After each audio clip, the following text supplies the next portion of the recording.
The single key to success, I think, for this generation to appeal to people from my generation, walk in with some humility, simple humility. Sir, ma'am, I'm getting out of college. I deliver pizzas. I caddy. I never been in a work environment before, but I'll tell you what, I know what a long day's work is. And if you teach me, I will learn. But I have no experience other than pizzas. If somebody walked into my generation, I can't think of a company that wouldn't hire them on the spot. That's your differentiation. Try some humility. There are opportunities for our work and careers everywhere, if you know where to look. That's easier said than done, especially in our fast-paced and constantly changing world.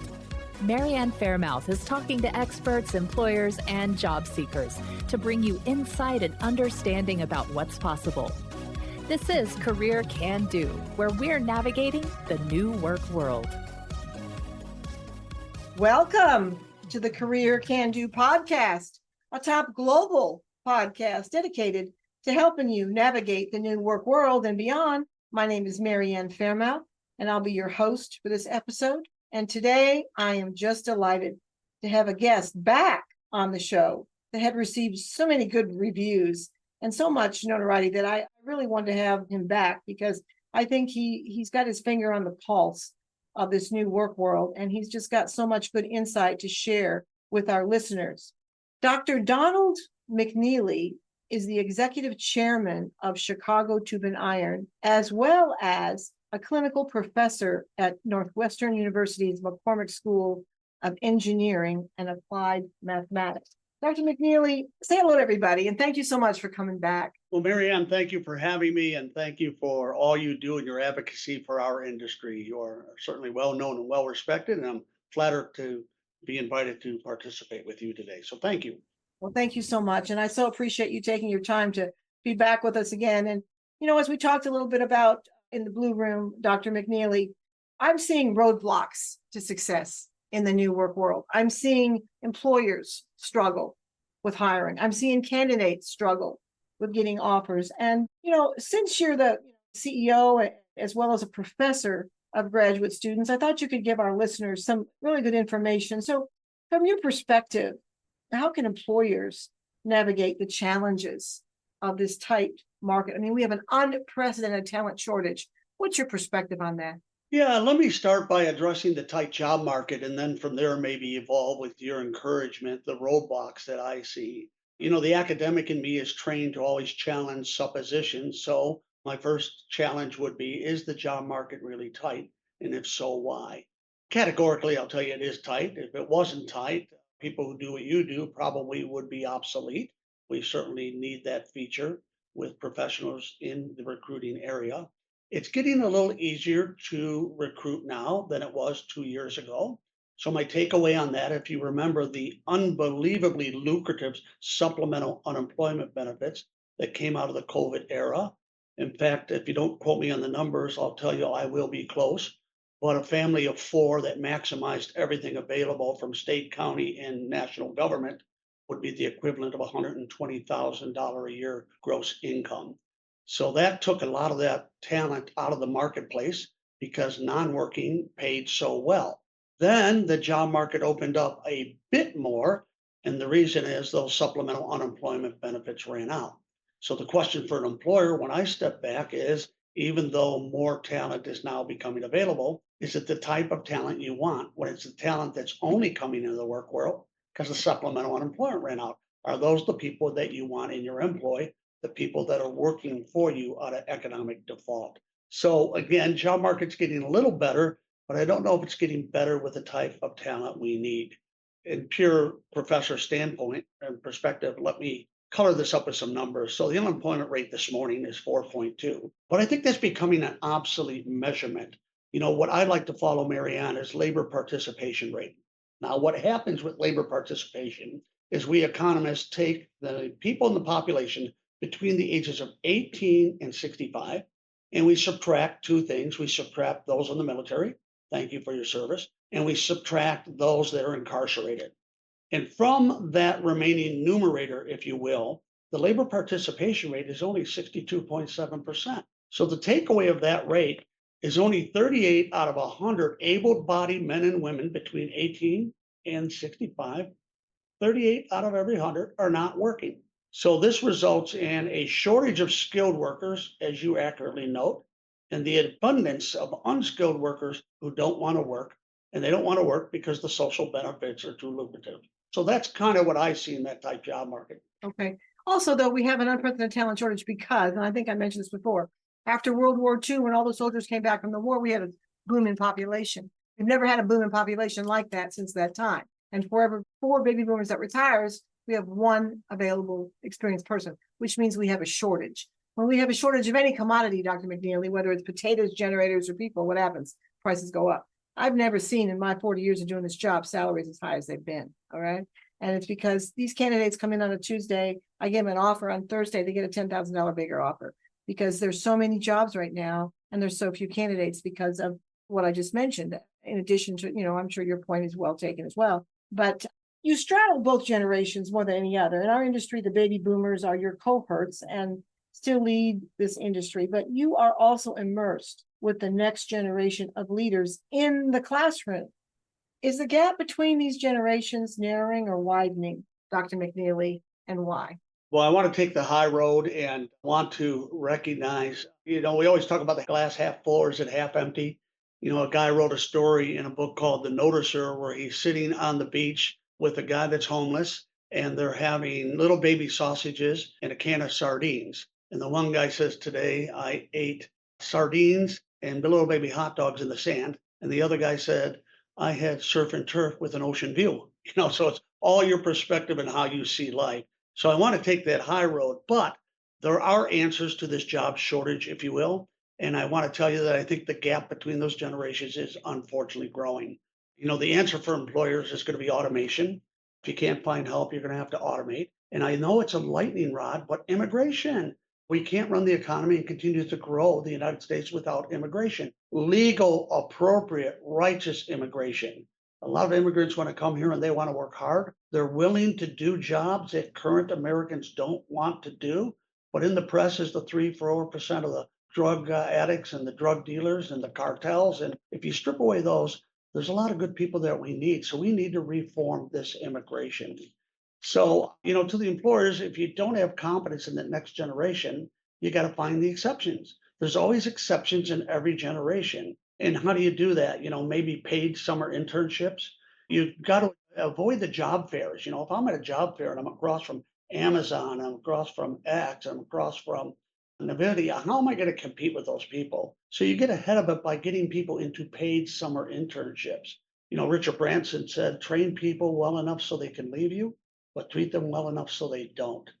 I love that one. You're going to have to send me that one. Those are pretty good takeaways. So why are the generations growing further apart? Just your question, and thank you for allowing me to lay the foundation. Simply stated, there's a non-alignment in expectations. On one hand, employers pride what they've built. There's a personal possessiveness to what we built. We embrace the concept of William James, who said, the greatest use of a life is to spend it for something that will outlast it. We have built businesses that will outlast all of us. And we did that so that there is a medium, there is a vehicle for employment for the next generation. The fact that we toil to provide that opportunity for the next generation, we kind of sort of like it respected. And we're not only feeling it not respected, we're feeling it disrespected. You and I have spoken before about the old adage, you can't love jobs and hate the job creators. Somehow we job creators are target number one. So what's happening is a separation in expectations. We expect the next generation to come in and work as hard and as long and as dedicated as we do. On the other hand, candidates have an attitude that life is short.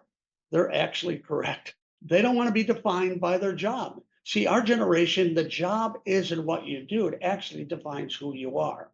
So they're big on this work-life balance. It's the order of the day. And the expectations of an organization are that we accommodate such.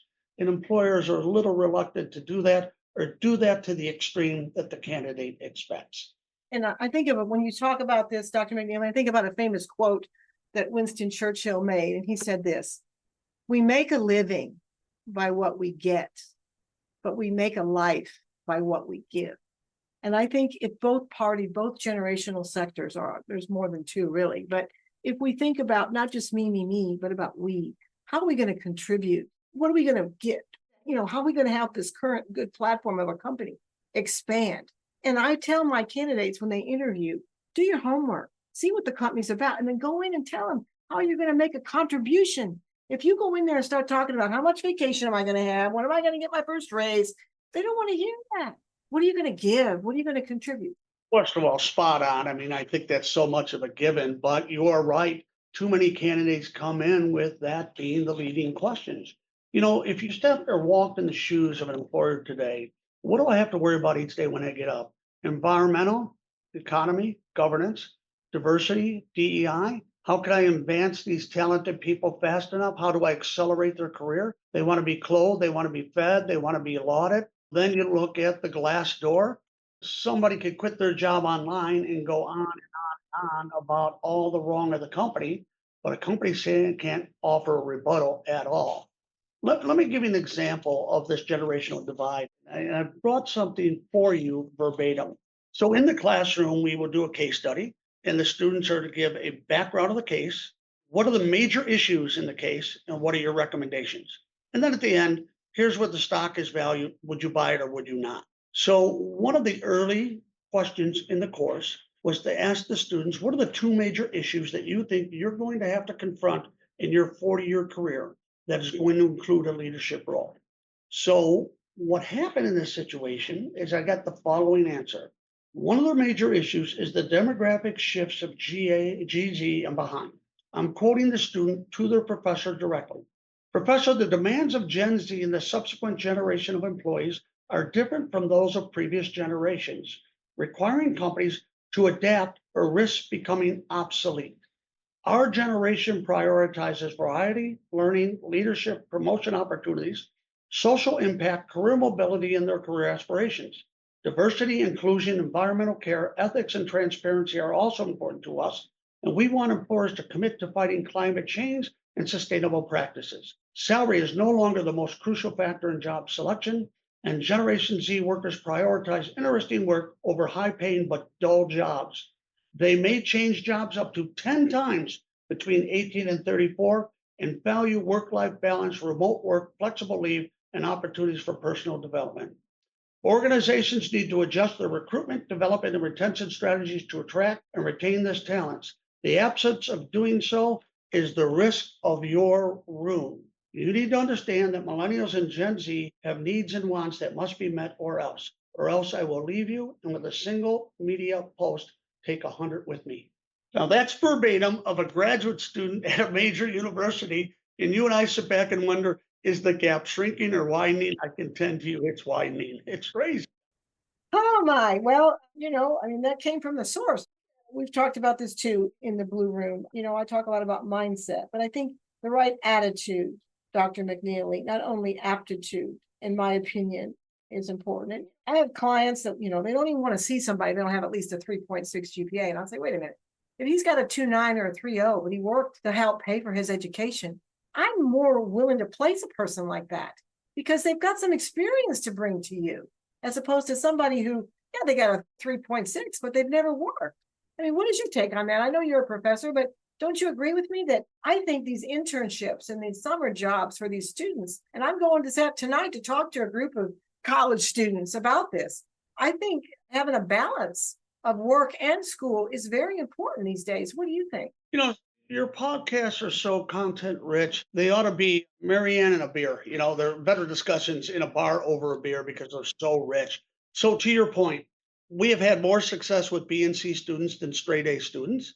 Even though I'm a professor in our corporation, we do have degree requirements. Every single one of those degree requirements is suffixed with the or equivalent.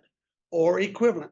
Does somebody have a military background? Did somebody carry a golf bag during the summer? Did somebody deliver pizzas, cut grass, shovel snow? These are people that are more well-rounded and better suited for our industry.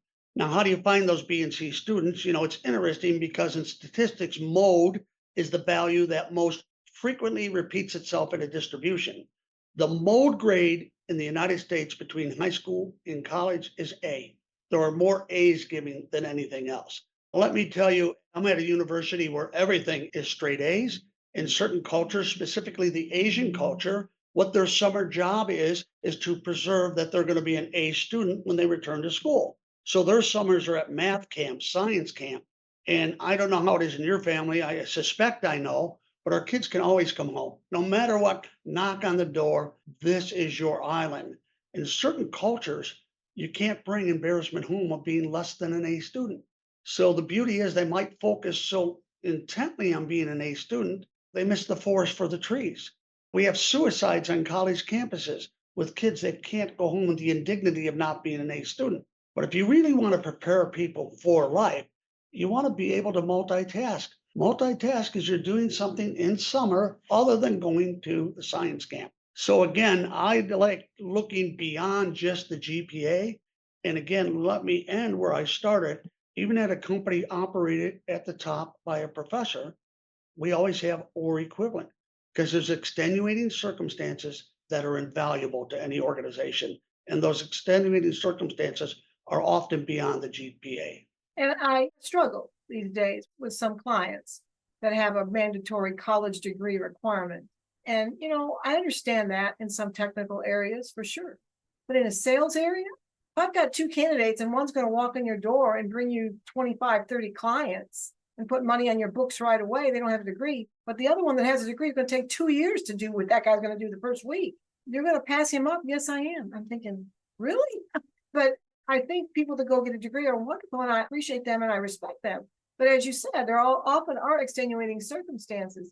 But in your company, Dr. McNeeley, do you have those hard, fast rules? I mean, if you see somebody, or is it dependent upon the position? How do you handle that? And if I was to say that as a recruiter to you, I mean, I don't want to offend you, but I'm thinking, let's look at this as what's going to work best for you. Yeah. So what we do is, first of all, you've got to isolate those that by law mandate a particular certification. Engineers are going to have to be certified. Your CPA is going to have to be certified, of course, but those are a very small minority. But I will tell you categorically in all of our positions, it's or equivalent. We look at the entire person, the entirety, not just their 4 or 5, or in some cases, 6 years of a college journey. The reality is if you look at some of these second and third tier colleges and universities, there's 3,000 colleges and universities in the United States. Truth be told, if some employer just wants to degree and they're held fast, locked in on that, look at all the online programs where people can go out and get a degree online in 6 months. I mean, there's ways around that system, and we don't like that. We would prefer somebody walking in with their experience. You mentioned something earlier about aptitude, about right aptitude versus right attitude. And I want to talk about that a little bit because it's framed, if you will, if I can put that academic hat on for a minute, IQ or EQ, your emotional quotient or your intelligence quotient. And a funny thing has happened on the way to the bank. And let me tell you about a new barrier that is starting to emerge. It's this cultural bias. So we have an ACT or an SAT exam that you must take to get into college or university. And when you look at something, is it correlated or is there a causation? Because correlation and causation are two different things. Once you find a correlation, you then study the degree of significance. I mean, how tight is that correlation? And I just leave that academic gibberish behind us for a minute to say the SAT and the ACT are almost a perfect predictor of college success. But when COVID hit, we suspended them because we didn't want to put large groups of high school kids in a room together and, in fact, mandate a super spreader event with COVID. So we temporarily waived it. Well, for many universities, it's not temporary anymore, it's permanent, because what started to percolate up is this narrative that it was culturally biased because everybody didn't have access to the ACT or the SAT prep. So we've lost a very valuable indicator for accepting people into a college or university. Now, let me use that to pivot to your point about attitude versus aptitude. I didn't think much of EQ when it first came out, but my thinking has evolved. And I think you're spot on. In the military vernacular, they call it situational awareness. In a work environment, it's called read the room. Can you read the room of what's going on around you? Do you ever ask yourself, is that a thought that needs to be shared out loud? And I think this generation of candidates coming up that you're working with, they can really differentiate yourself by just understand how to take the pulse of a room. to not make it all about themselves, to not lead always on send, to not be me, me, me. The single key to success, I think, for this generation to appeal to people from my generation, walk in with some humility, simple humility. Sir, ma'am, I'm getting out of college. I deliver pizzas. I caddy. I never been in a work environment before, but I'll tell you what, I know what a long day's work is. And if you teach me, I will learn. But I have no experience other than pizzas. If somebody walked into my generation, I can't think of a company that wouldn't hire them on the spot. That's your differentiation. Try some humility. You know, God gave me 2 ears and one mouth. I tell that next generation, use them in proportion. And here's a takeaway. When you're talking, you're not learning. When you're talking, you're not learning. Too many candidates come in and they'll command 80% of that hour interview time talking about themselves and things that frankly they can't do, that think they can. Yep, that's very well taken.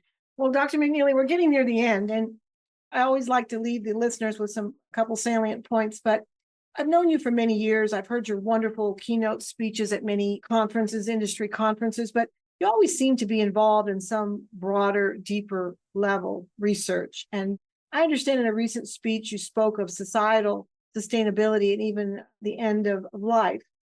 Am I hearing this correctly? What's this all about? Yeah, I want to end with a couple of tips for your candidates and your employers, but thank you for asking about some of the research that interests me. I don't want to be known as the guy that's studying the end of the world as it exists, but there's a narrative out there that goes unchallenged, and it's population growth is going to be the end of society. Because as populations continue to grow, we're going to deplete all the resources, and there's 8 billion people on the earth today. But I like researching these type of things, and the reality is we're not going to suffer the perils of population implosion. It's just the opposite.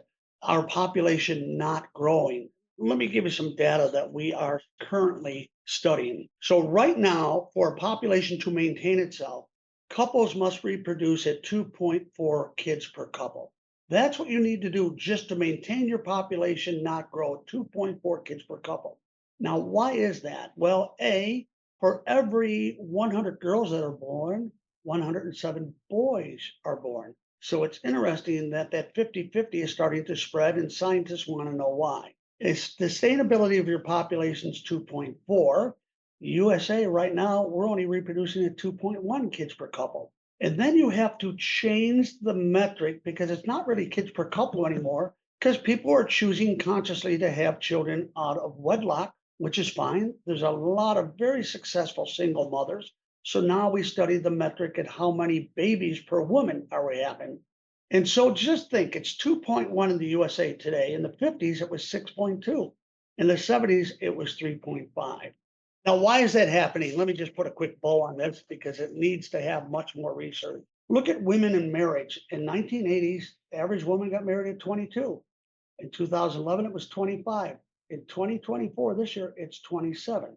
So what are the takeaways? Because of career women, and 59% of college population now is female as well, as you age, fertility rate goes down. So we're having smaller families. People are having no kid decisions. And if you wait to start your family later in life, by the time you get to the third or fourth kid, the fertility rate is significantly dropping. On the men's side, scientifically, what we can't figure out is sperm count is dropping significantly. It's down 68% from 1970, and it's declining at 2.5% a year, along with the declination of the testosterone levels. Now, why is that? We're no longer hunter-gatherers. When's the last time you saw a guy on the expressway changing his own flat tire? So now, what are the takeaways of all that? If you don't grow your population, but you do maintain it, you're okay. Statistically, maintaining your population means your population's getting older. Your population's getting older. And who does heavy industrial work? Young males in a society, and there's going to be fewer of them. Those are the type of research things that interest me. So more to come. Write some articles on that. Maybe you and I can reconnect down the line and go from there. So Great. Well, that's interesting to have you give us your research. And let's leave our listeners with a couple salient points. I mean, I feel so honored to have you because you have both the corporate as well as the university take on what's going on right now in the new work world and beyond. So If you had to summarize with two salient points to give our listeners some good info to take with them on this podcast, what would those 2 points be? So let me address your two constituencies. You've got it bifurcated here between job candidates and job creators. So to the employers, I would tell you, embrace the old Wall Street term that says, don't fight the tape. The job landscape is never going to return to what we want.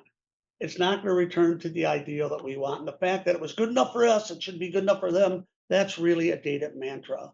So what you want to do is look at your organization and make that environment more fun. I referenced Richard Branson before, pick that environment where they don't want to leave, treat them right. And that may be things as easy as Taco Tuesdays we need to do. During Labor Day to Memorial Day, we let half of each department cut out at noon. They're going to work 9 hours the 4 days before. So I would tell the employers, probably doesn't cost them anything to do those type of things. And it certainly helps morale because friendships are built around that taco truck, around that picnic area. And I might get a job down the street for $5,000 more, but now I don't want to leave my friends. So I would say make the environment more fun. You can do it for a fraction of the cost. In addition, there's going to be an expense to it, but hopefully there's a payback to that. Sometimes the payback can't always be measured, but I assure you it's there. And then while policies and thinking need to evolve, they need to evolve. We're doing things here I never thought we'd do before. Core values and missions must stay sacrosanct. We can let our thinking evolve on a lot. We can do these things to accommodate the next wave of talent and keep them happy, but we're not going to start to revisit core values. Mary Ann, I think in one of your writings, you had a tree analogy, and you said the tree can change its leaves, but the tree should never change its roots. And I want to really draw from that because that's what I say. Our leaves are our policies and what we need to do the environment to attract talent, but our core values are the roots of that tree. So I wanted to draw from your very own analogy. Having said that, let me talk to the candidates. One, bring that humility. If you brought some humility to the front door, it's amazing the wonders that would do for you. Embrace that a career is a marathon, not a sprint. It's things you've got to learn over time. Identify a mentor and hold them close. Hook your cart to that mentor because they can make or break you. And the final comment I have for them today is this growing narrative that we must have 7 jobs before we're the age 35. And I think there's people of that generation, Mary Ann, leaving employers that they're happy with to fulfill some expectation.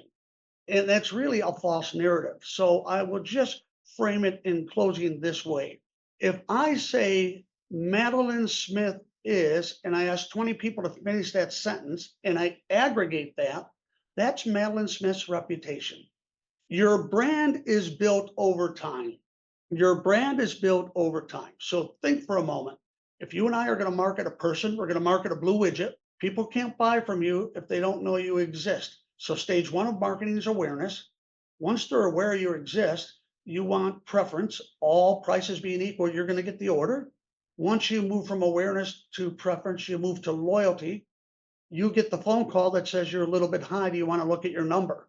So we've gone from awareness to preference to loyalty, then to branding. And only at the branded level do you command a premium. Starbucks can get $6 for a cup of coffee. Some employees can get maybe $20,000 more than the person next to them. The difference is they're branded. You only brand yourself over time. So although you have a great reputation, if you jump jobs and industries every 3 to 5 years, you will wake up at 65, never having been branded, never being worth the premium that you seek. That's my advice. Oh, I think it's profound. Dr. McNeeley, it's always just such a delight for me to have you on the show. You're such a brilliant man, but you have so much common sense and so much good information to share. And, I can tell these candidates and these employers everything that you've said, but when it comes from someone like you, they're going to listen. So thank you so much. We love having you on Career Can Do. We'll keep in touch, Dr. McNeeley, and we'll see y'all next time. Okay, bye-bye. Thank you, Mary Ann. We thank you for tuning in to our Career Can Do podcast. We make no guarantees on results for your particular quest, but we hope you enjoy the information presented.